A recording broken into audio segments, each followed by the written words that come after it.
દોસ્તો, મોટી મોટી Indian institute of management Ahmedabad, Calcutta કે બીજી કોઈ સંસ્થાઓમાં પસંદગી માટેના છેલ્લા તબક્કે કોઈ મોટી મલ્ટીનેશનલ કંપની કે કોઈ મોટી કોર્પોરેટ ગ્રુપમાં પસંદગીના છેલ્લા તબક્કે, જેને GDPI કહેવાય છે, group discussion and personal interview, એ છેલ્લો તબક્કો છે.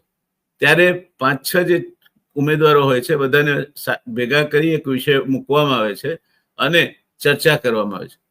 દોસ્તો, એક વાતનો ખ્યાલ રાખજો, આ ચર્ચામાં છવાઈ જવાનો પ્રયત્ન ન કરતા, બહુ બોલ નહીં કરતા, હું જ બધું કહી દઉં, બીજા માટે કંઈ જ બાકી ન રહેવા દઉં, આ રીતે છવાઈ જવાનો પ્રયત્ન કરનાર, વધુ બોલનાર ઉમેદવાર ક્યારેય પસંદ નથી થતો.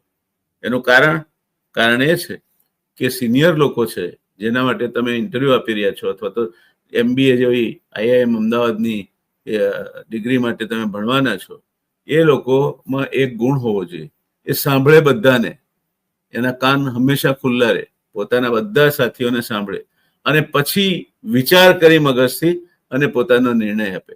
એટલે મુદ્દાસરનું, ટૂંકું, સ્પષ્ટ, નિર્ણયાત્મક બોલશો તો તમે પસંદ થઈ જશો.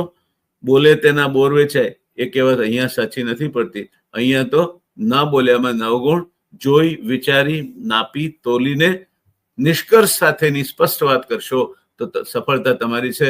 મારી શુભકામનાઓ.